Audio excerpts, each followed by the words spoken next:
Get started. Sally is excused today. Kayla, Mason, Zachary Crampton,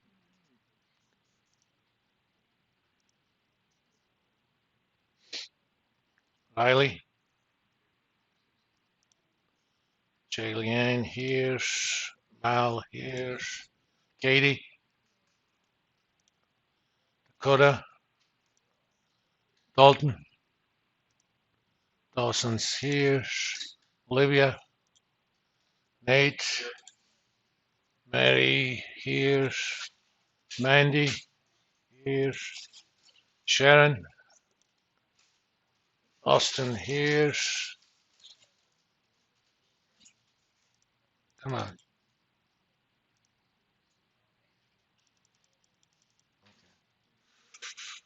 Save.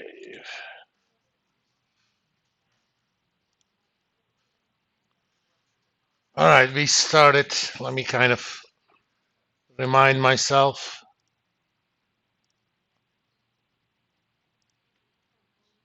What did we talk about? Oh, we started on euro dollars futures and hedging in a lecture that had to be cut short. Guys, if you want to talk to each other about your life, you can do it outside, please. There's nothing wrong with doing it, just don't do it here, please.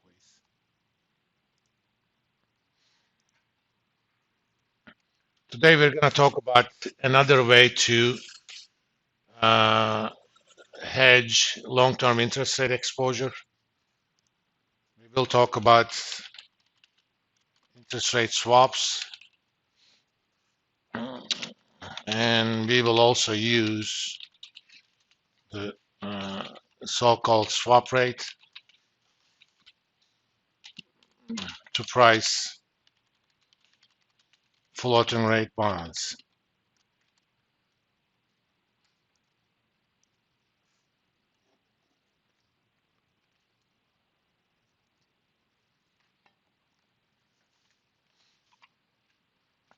In any interest rate swap, there are two parties.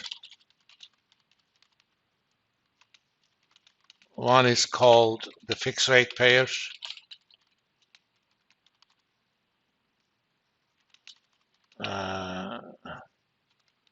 This party makes periodic interest payments that are determined by the swap rate.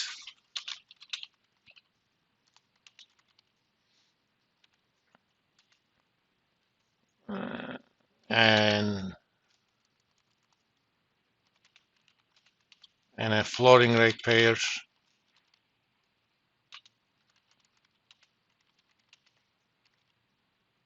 which makes payments that are determined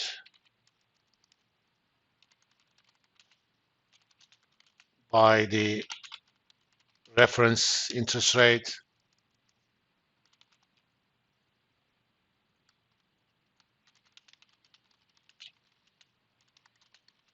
that is determined one period ahead.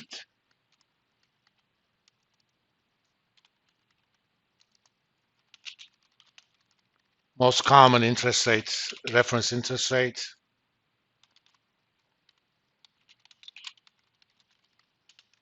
at least for US dollar denominated swaps,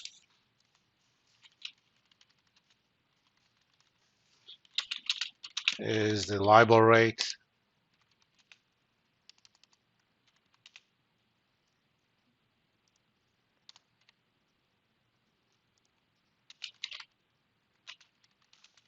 Which is a daily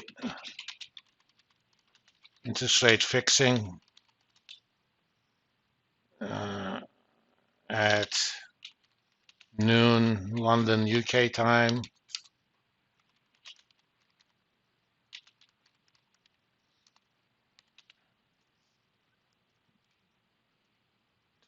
rename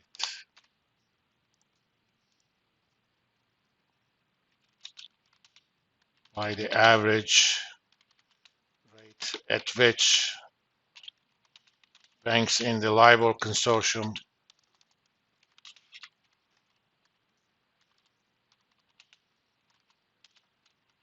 are willing to lend to other banks in the consortium. The long name is London Interbank Offered Rate.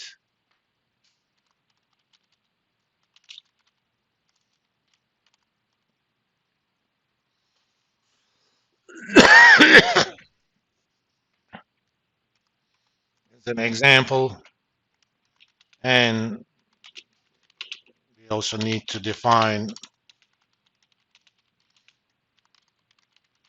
frequency of payments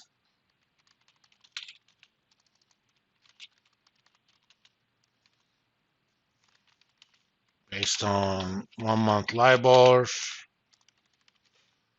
or 3-month LIBOR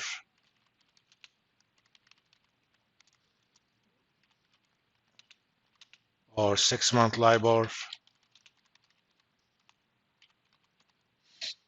There's nothing that stops you from doing this for 1-week LIBOR or overnight LIBOR, but those are going to be extremely rare.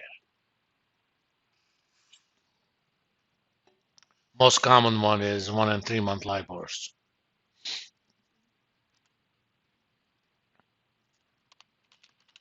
And you also need to define length of the swap or maturity of the swap.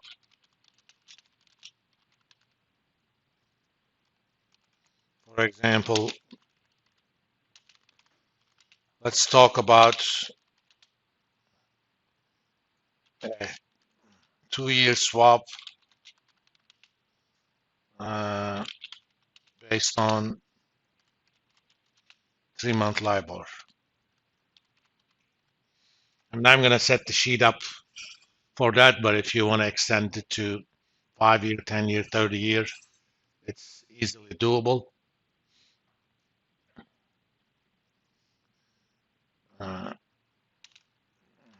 First, define what we call notional amount. This is the amount for which interest payments are calculated, fixed or floating.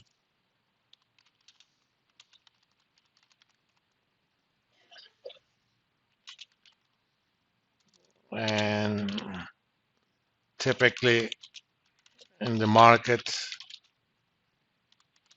it is multiples of $1 million. In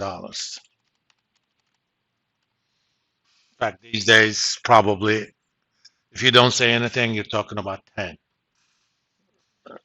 because it's such a deep market.